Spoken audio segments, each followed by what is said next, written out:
Hanya dengan Rp15.000 per bulan, Anda telah turut berpartisipasi dalam menyebarkan dakwah bersama Tarbiyah Sunnah. Barakallahu fikum. Assalamualaikum warahmatullahi wabarakatuh. Innal hamdalillah hamdan katsiran tayyiban mubarakan fihi kama yuhibbu rabbuna wa yardah. Asyhadu an la ilaha illallah la syarika lah wa asyhadu anna Muhammadan abduhu wa rasuluhu la nabiyya ba'dah. Qala Allah Ta'ala fi kitabil karim adz sami'il alim minasyaitonir rajim. Ya ayyuhalladzina amanu taqullaha haqqa tuqatih wa la tamutunna illa wa antum muslimun. Ya ayuhan nasu taqu rabbakum alladhi khalaqakum min nafsin wahidah wa khalaqa minha zawjaha wa basa minhuma rijalan katsiran wa nisaa wa taqullaha alladhi tasaaluna bihi wal arham innallaha kana 'alaikum raqiba. Ya ayyuhalladzina amanu taqullaha wa qulu qawlan sadida yuslih lakum a'malakum wa yaghfir lakum dhunubakum wa may yuti'illaha wa rasulahu faqad faza fawzan 'azima amma ba'd. Bapak-bapak dan ibu-ibu, ikhwan maupun akhwat yang bergabung bersama Tarbiyah Sunnah Media atau channel, pada kesempatan kajian kita di hari ini kita memasuki tafsir surah Al-Baqarah di ayat yang ke-75, di mana Allah Ta'ala berfirman, "A'udzubillahi rajim, afatatma'una ayyu'minu lakum وَقَدْ كَانَ فَرِيقٌ مِّنْهُمْ يَسْمَعُونَ كَلَامَ اللَّهِ ثُمَّ يُحَرِّفُونَهُ مِنْ بَعْدِ مَا أَقَلُوهُ وَهُمْ يَعْلَمُونَ."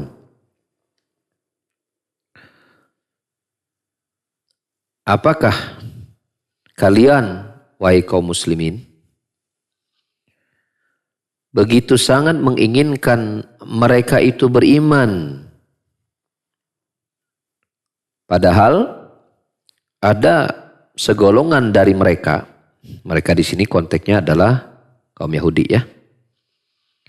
Padahal ada segolongan dari mereka yasma'una kalam Allah, yang mendengarkan, yang telah mendengar kalam Allah, ucapan Allah, summa yuharrifunah, lalu kemudian mereka menyimpangkan ucapan Allah tersebut, min ba'di ma aqaluhu, setelah sebelumnya mereka telah memahaminya, telah mengerti firman Allah tersebut.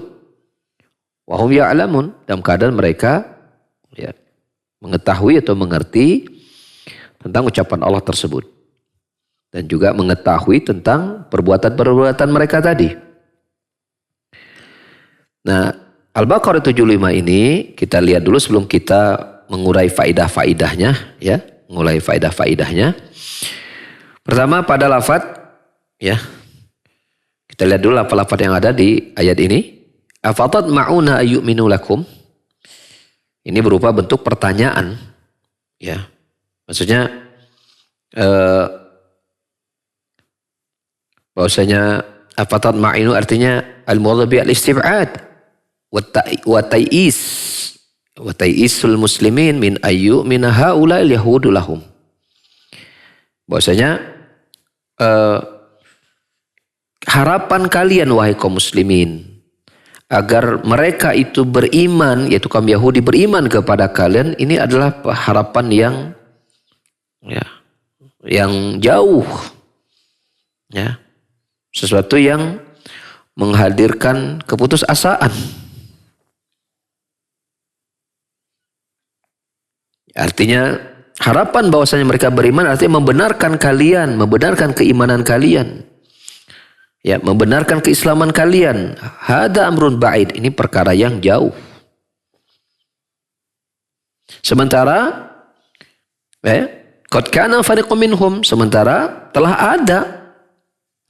ada sebagian dari mereka itu yang mana mereka telah mendengarkan bahkan ucapan Allah Subhanahu wa taala. Lalu kemudian mereka memalingkannya. Nah, terdapat perbedaan pendapat di kalangan para ulama ahli tafsir tentang setelah mereka Kaum Yahudi dari kalangan Bani Israel mendengarkan ucapan Allah, lalu mereka palingkan atau simpangkan ucapan Allah tersebut. Lalu apa yang dimaksudkan ucapan Allah di sini yang mereka simpangkan? Maka terdapat dua penafsiran. Pertama, yang dimaksudkan adalah kitab Taurat. Ya, kitab Taurat yang datang kepada mereka, maka mereka palingkan dan mereka ubah. Ya, mereka ubah. Setelah mereka memahaminya. Yaitu setelah mereka memahami kandungan maknanya. Mengerti tentang apa yang ada di dalamnya. Dan mereka tidak mendapatkan kesulitan sedikit pun tentang kandungan makna dari kitab Taurat tersebut. Tapi bersamaan dengan itu, ya, mereka menyimpangkannya. Ya. Seperti ya, ketika dalam Taurat tersebut, dalam Taurat tersebut dijelaskan akan diutusnya Nabi yang terakhir, yaitu Rasulullah Sallallahu Alaihi Wasallam. Ya, maka kaum Yahudi yang ada di Madinah memahami ayat itu ketika Al-Quran itu turun kepada mereka. Yang ketika dalam Taurat mereka menyebutkan nanti akan ada Nabi yang terakhir. Ya. Dan padahal maksud dari Taurat itu adalah Nabi Muhammad SAW. Ketika keberadaan Nabi itu ya di Madinah adalah Rasulullah Nabi kita Muhammad SAW, maka mereka tidak meyakini bahwa Rasul yang terakhir itu adalah Rasul kita Muhammad SAW. Maka mereka simpangkan apa yang ada dalam kitab Taurat tersebut yang menggambarkan akan adanya Rasul terakhir, yaitu Nabi kita Muhammad SAW.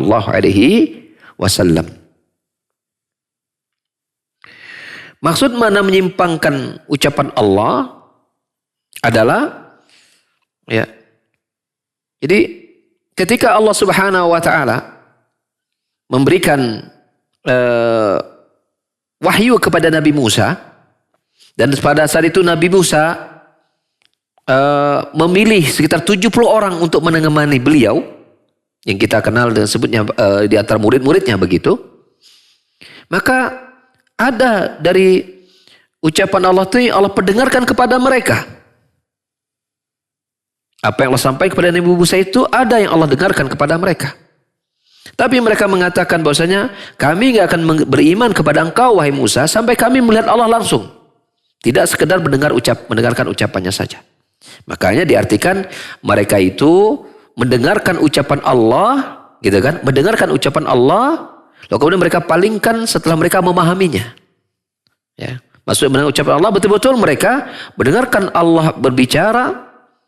Ya, yang Allah pendengarkan ketika Allah berbicara kepada Nabi Musa, Allah pendengarkan juga kepada mereka.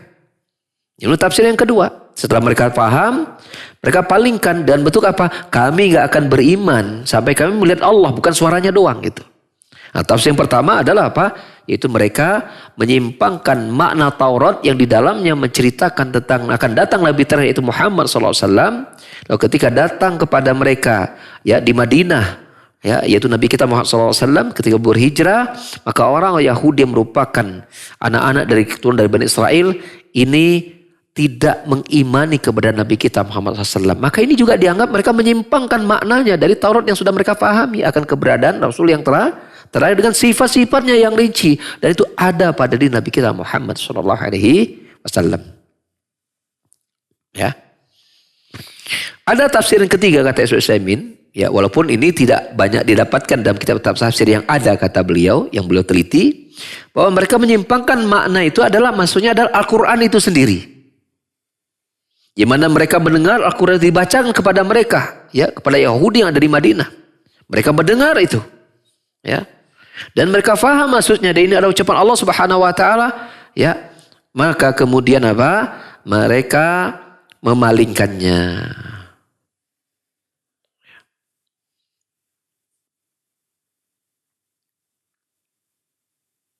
Dan ini makna yang lebih dekat daripada dua tafsiran yang sebelumnya.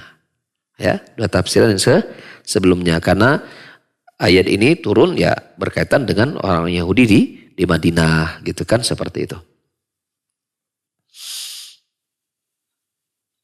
Nah, perbuatan mereka setelah mendengar ucapan Allah itu Al-Quran yang Rasulullah bacakan kepada mereka, dan Al-Baqarah sudah kita sebutkan banyak menceritakan tentang nenek moyang mereka dengan Yahudi itu Bani Israel, dan perilaku mereka kepada Nabi Musa, dan mereka faham itu, tapi mereka tidak mengimaninya, dan bahkan mereka palingkan mana-mana yang ada itu yang sebenarnya mereka juga tahu itu ada kitab Taurat gitu kan. Wahum ya'lamun, dan mereka tahu itu bahwa mereka memalingkan firman Allah Subhanahu wa taala, dan juga tahu bahwasanya ketika mereka memalingkan itu artinya mengadakan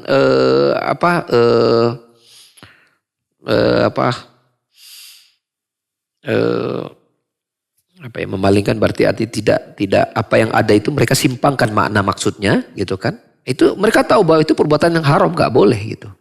Mereka tahu itu. Mereka tahu bahwa mereka melanggar batas-batas yang ada. Mereka tahu itu. Ya. Tapi mereka tetap melakukan pelanggaran-pelanggaran tersebut. Dan pelanggarannya itu mereka lakukan bukan tanpa ilmu. Betul-betul tahu dan berilmu bahwa ini adalah suatu perbuatan yang salah. Ya. Mari kita lihat faidah-faidah yang terdapat dalam ayat ini. Yang pertama, bahwasanya anna man kana la yu'minu bima huwa azhar fa innahu yab'udu an yu'mina bima huwa akhfa. Sesungguhnya orang-orang yang ketika perkara-perkara yang tampak saja dan itu mudah dan telah difahami tidak mereka imani, maka tentu pada perkara-perkara yang tersembunyi lebih sulit lagi untuk mereka imani. Karena kita lihat konteksnya di sini, kaum Yahudi. Mereka mendengarkan kalamullah. Ya, itu jelas-jelas nyata. Ya, dibacakan langsung oleh para Rasul Allah Subhanahu wa taala. Tapi tetap mereka palingkan. Ya. Lalu tentu lebih sulit lagi mereka menerima kebenaran pada perkara-perkara yang tidak mereka dengar. Yang sudah didengar saja dan itu udah mereka pahami, bisa dipalingkan, apalagi yang jelas tidak mereka dengar begitu. Ya. Faedah yang kedua, bahwa ayat ini berisi hiburan buat Rasulullah sallallahu alaihi wasallam yang Allah berikan. Ya, agar apa? Agar jangan sampai Rasulullah bersedih, Rasulullah berputus asa, ya, dengan keberadaan mereka. Karena memang keberadaan mereka itu kaum yang suka membangkang. Maka jangan terlalu berharap mereka mau beriman gitu. Karena memang sifat dasarnya sudah suka apa? Suka membangkang gitu. Maka jangan harapkan banyak mereka tuh mau beriman gitu. Jadi artinya dakwah-dakwah tapi harapan itu letakkan kepada kaum yang lain gitu. Nah ini diantara faidah dari ayat tersebut. Dakwah tetap dilakukan.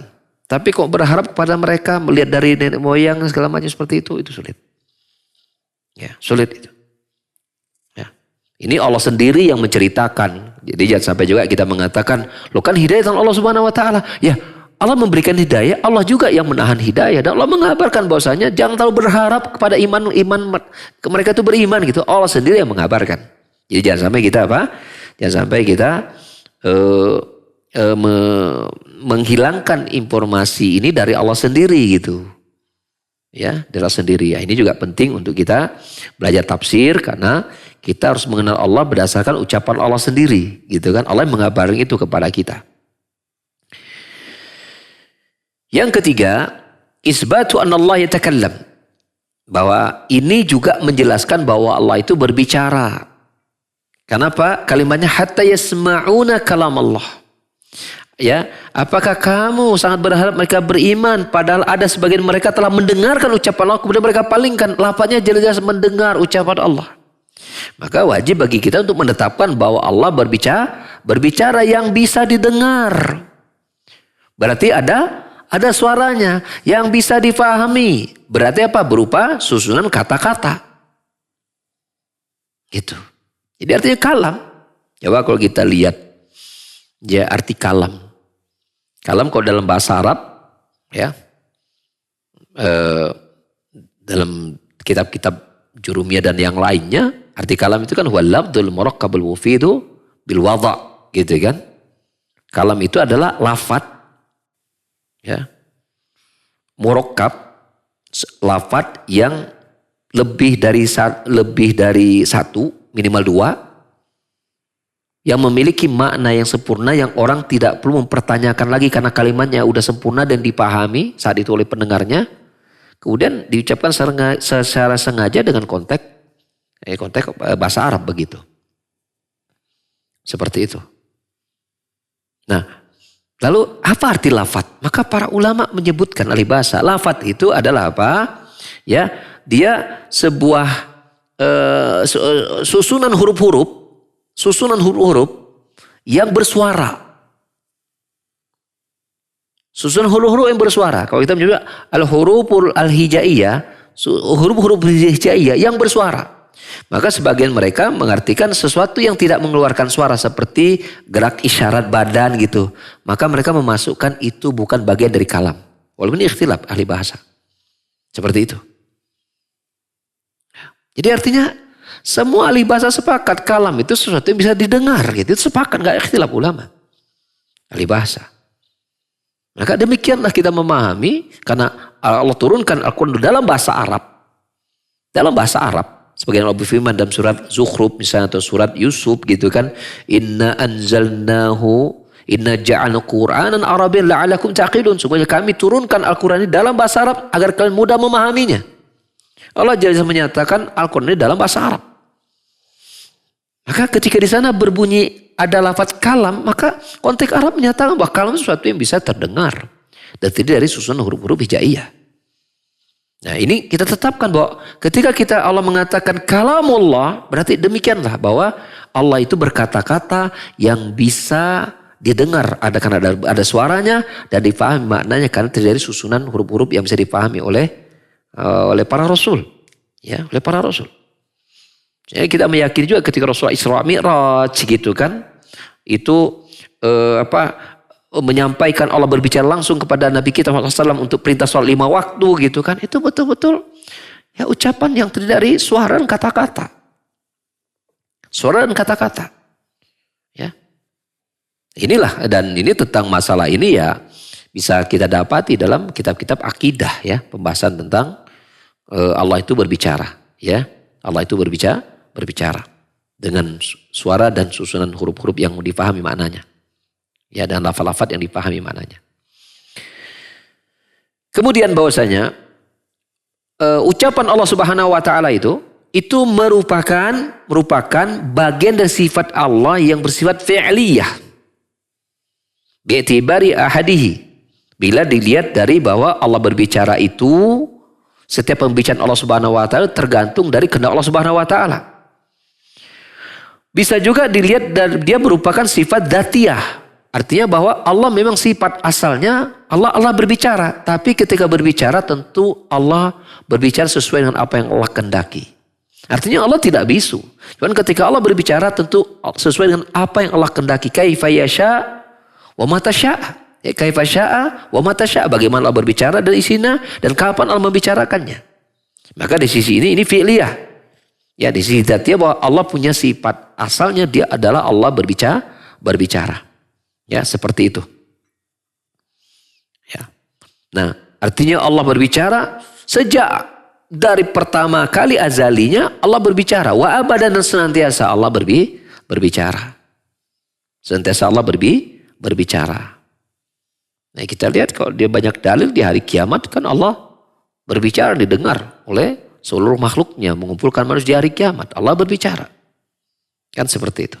Jadi gak kemudian dulu ketika Allah memberikan wahyu kepada para rasul Allah berbicara. Nanti berikutnya Allah gak akan bicara lagi gitu. Enggak demikian dalam kita memahami Allah Subhanahu wa ta'ala. Ya, seperti itu.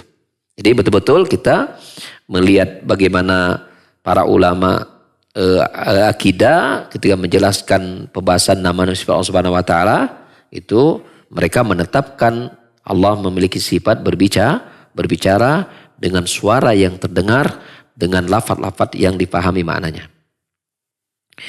Di antara faedah ayat tersebut bahwa ar-raddu ala man yarawna anna kalamullah wal ma'na al-qa'im bi nafsihi. Nah, ini juga berisi kata Syekh berisi juga bantahan, meluruskan kekeliruan dari orang-orang yang menyatakan bahwasanya Allah itu tidak berbicara, hanya berupa sebuah makna yang tersendiri yang kemudian Allah buat, kemudian didengar oleh Malaikat Jibril sampai kepada Nabi kita Muhammad SAW. Tidak, ya. Jadi sebenarnya bahwasanya ketika kita menetapkan Allah Subhanahu wa taala berbicara, maka itu betul Allah berbicara langsung, ya. Baik berupa dengan suara yang terdengar dan dengan huruf-huruf yang lafaz-lafaz yang difahami maknanya. Ya.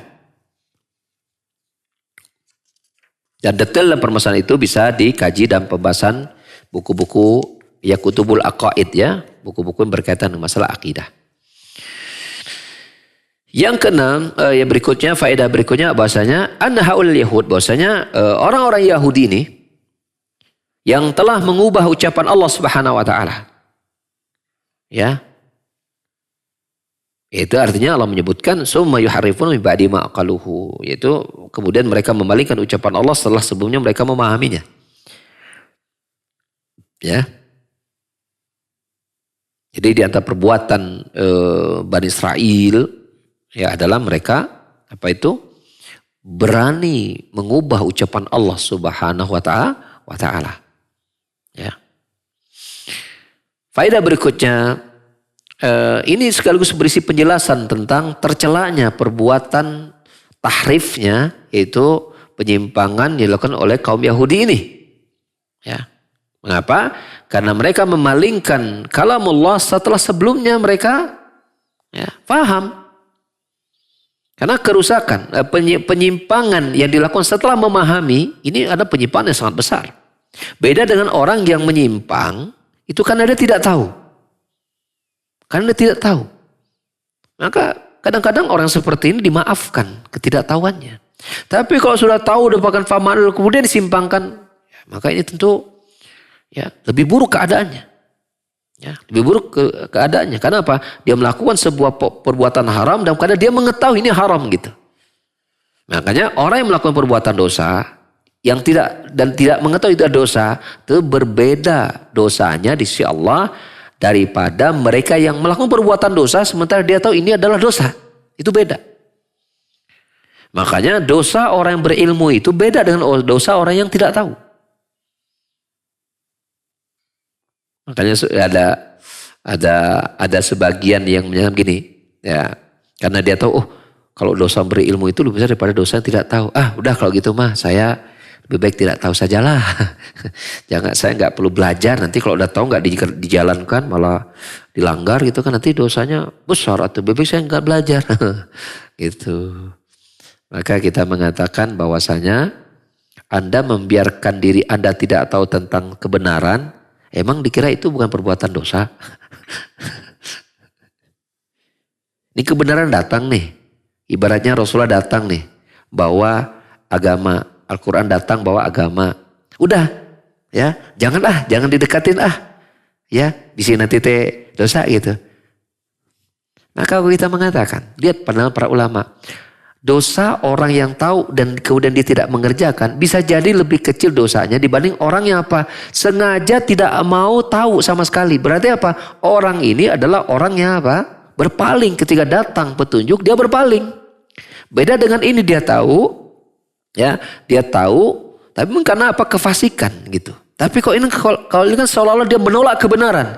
Beda hukum dosanya. Orang yang menerima kebenaran, tapi karena nafsunya dia langgar gitu kan. Dia tinggalkan, dia lakukan yang merupakan tuntunan kebenaran. Dengan orang yang datang kebenaran, enggak saya nggak mau. Gitu. Itu beda hukumnya di sisi Allah Subhanahu wa taala. Ya. Jadi beda orang yang dia sebenarnya pengen tahu tapi nggak dapat informasi atau segala macam, itu kan beda ya, beda. Dia tuh pengen tapi gimana ya belum ini, itu beda gitu. Tapi kalau saya tahu ya saya nggak akan nolak. Nah itu kan beda ya dengan orang yang begitu. Tapi kok sengaja tidak, pokoknya saya nggak mau tahu tentang masalah agama, ya saya nggak tahu peduli gitu. Nah ini itu hati-hati, itu bisa dianggap dia khawatirkan itu ya. Dia menolak agama gitu kan, seperti itu. Dan itu berbahaya sih Allah Subhanahu wa taala gitu kan. Kenapa? Sebagai manusia kita mestinya menerima kebenaran yang datang dari pencipta kita itu Allah Subhanahu wa taala. Apalagi bila kita sebagai seorang yang beriman. Ya, bila itu datang dari agama kita, maka kewajiban orang beriman adalah sami'na wa ata'na kan, dengan dan taat. Begitu seperti itu. Ya. Dan orang beriman, pikiran kita adalah bagaimana kita mencari surganya Allah Subhanahu wa taala.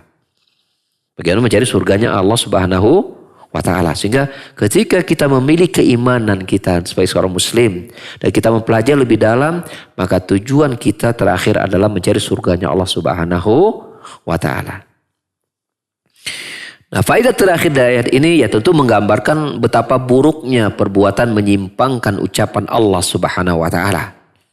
Ya, betapa buruknya menyimpangkan ucapan Allah Subhanahu wa taala apalagi setelah dia mengetahuinya. Dan ini merupakan kaitannya dengan, kalau kita kaitkan dengan kisah-kisah Bani Israil bersama Nabi Musa, demikianlah perilaku kaum Bani Israil terhadap Taurat yang datang kepada mereka. Demikian. Dan kita sudah sebutkan beberapa kejadian bagaimana Bani Israil yang merupakan anak turun dari Yahudi sehingga hari ini gitu kan, itu bagaimana mereka kemudian banyak ya tidak mau tunduk kepada apa yang Nabi Musa ajarkan kepada mereka. Ya.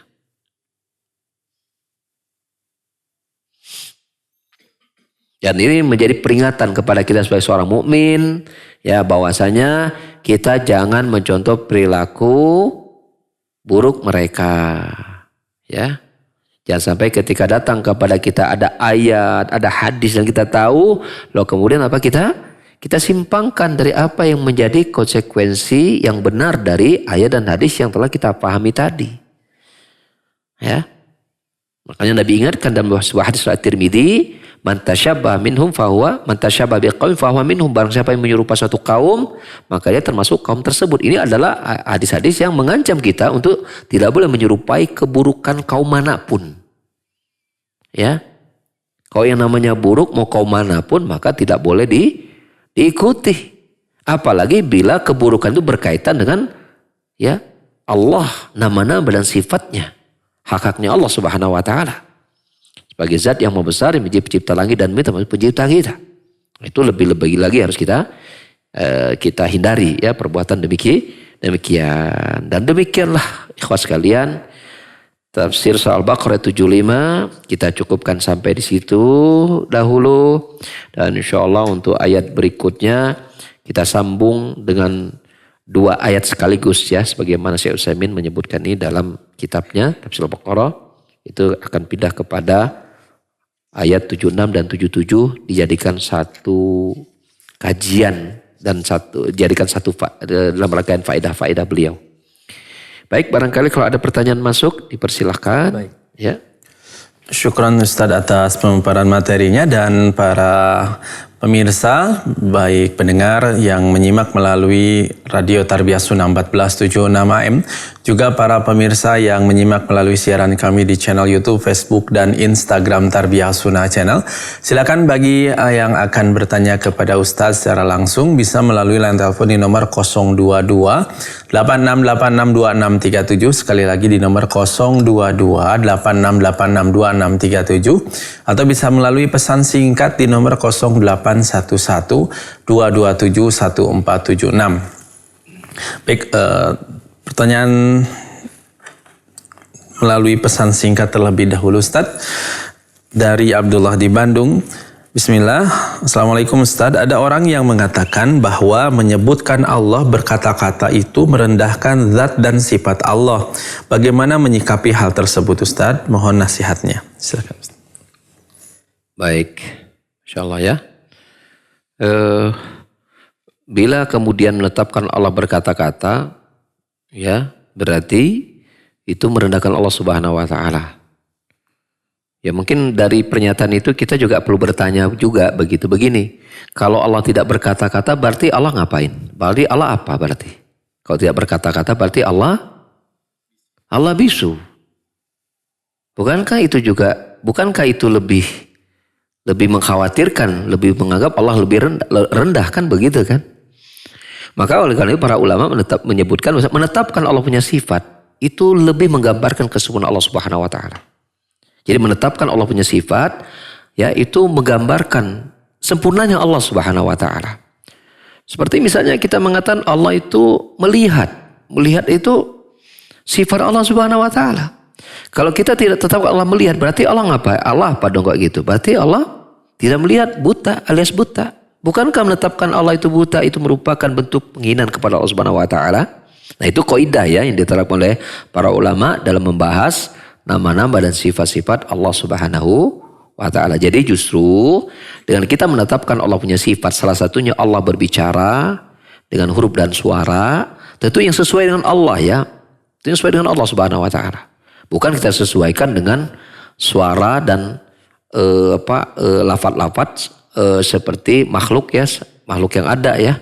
Enggak gitu, enggak. Allah tidak, sifatnya enggak sama dengan makhluk. Sebagaimana Allah sebutkan dalam surah Asy-Syura ayat 11, laisa kamitslihi syai'un wa huwas samiul basir. Allah tidak ada satu pun yang serupa dengan dirinya dan dia maha mendengar lagi maha melihat. Ya, mendengar lagi maha melihat. Bila kita mengatakan bahwa misalnya begini, kalau kita memakai kaidah tadi, ya, pakai kaidah tadi bahwa bila kita tetapkan Allah itu berbicara dengan huruf dan suara merendahkan Allah Subhanahu wa taala, berarti ketika kita menetapkan Allah Subhanahu wa taala mendengar, berarti kita juga merendahkan Allah dong. Kalau begitu. Nah kan ketika kita mengatakan Allah tidak mendengarkan, kan nggak mungkin. Allah kan pasti mendengar. Maka demikian pula Allah juga berbicara ya seperti itu. Ustaz atas jawabannya. Kita ke penanya selanjutnya melalui pesan singkat dari Umu Halwa di Batam. Ustaz, Ustaz mau tanya, jika ada seorang wanita yang meninggalkan harta waris, tidak ada anak, ada suami namun suaminya menikah lagi, apakah suaminya ini mendapatkan hak waris dari istri yang meninggal tersebut, Ustaz? Silakan. Ada seorang wanita ya meninggal dalam keadaan suaminya sudah menikah lagi atau belum itu? Ketika meninggalnya tidak diterangkan, tidak disebutkan. Jadi kalau suaminya menikah lagi, apakah dia masih mendapat waris? Jadi kalau statusnya suami, jadi suami termasuk ashabul furud ya. Kalau namanya disebutnya suami, maka suami itu tidak terhalang apapun. Mau dia menikah lagi selama dia statusnya suami, atau dia tidak menikah lagi selama statusnya suami, maka dia dapat harta waris. Misalnya istrinya 4 misalnya. Seorang laki punya istri 4. Suaminya kan satu doang gitu kan. Dan yang meninggal istri keempat misalnya. Meninggal tuh. Ya istri keempat ini misalnya ternyata anak bangsawan misalnya. Waktu nikah jadi istri keempat udah kaya, memang bawa harta sendiri tuh. Ternyata meninggal duluan tuh istri keempat. Maka suami dapat waris dari istri yang keempat gitu. Ya, tapi jangan doain mati ya. Bukan. Maksudnya ini memang meninggal alami gitu kan. Gitu. Dapat itu. Selama statusnya masih suami. Gitu. Nah, sekarang kita munculkan keadaan begini. Ada 2 keadaan. Pertama, si istri meninggal saat suaminya belum menikah lagi. Dapat enggak warisnya? Dapat. Ya udah langsung aja dikasih gitu kan. Kalaupun enggak punya anak, suami dapat. Jadi suami itu tidak terhalang dengan apapun. Cuman ketika punya anak, jatahnya berkurang. Tadinya setengah jadi 1/4. Kan begitu. Ya, seperti itu. Nanti itu pembahasan warisnya lebih jauh ya. Bisa dikaji lebih dalam. Tapi ini suami dapat. Ya. Nah kalau sudah dalam kondisi suaminya begitu ya sudah. Dapat. Termasuk kasus kedua. Di saat si wanita ini masih hidup, suaminya nikah lagi. Gitu kan? Nikah lagi. Ya berpoligami. Ternyata meninggal tadi. Ya dapat juga suaminya gitu kan. Sesuai dengan harta yang dia miliki. Itu kalau si wanitanya punya harta. Punya harta. Kalau enggak punya harta ya hukum waris tidak berlaku di situ. Karena salah satu rukun waris adalah adanya tirkah. Yaitu apa? Adanya warasah. Adanya harta yang diwariskan. Kalau tidak ada, naon atuh waris atuh. Gitu kan. Jelema ada hartanya enggak ada. Apa yang mau diwariskan gitu kan. Nah begitu ya. Jadi tinggal ibu yang bertanya tadi, dia situasi ininya. Tapi kalau misalnya dia sudah bercerai, Gitu kan? Maka namanya bukan suami lagi, tapi apa? Mantan. Jadi kok sudah mantan, tidak ada lagi kait pakait hukum waris. Karena ketika sudah berpisah berarti harta juga sudah tidak lagi ada kait pakaitnya dalam si pernikahan. Karena sudah putus tadi pernikahan, maka tidak ada hukum waris di situ. Tidak ada hukum waris. Makanya ketika pernikahan itu kan mulai itu dipisah mana harta istri, nah itu dia boleh bawa. Bawa itu. Karena itu hartanya dia. Misalnya ketika sebelum nikah dia punya emas 1 kilo misalnya. Ya.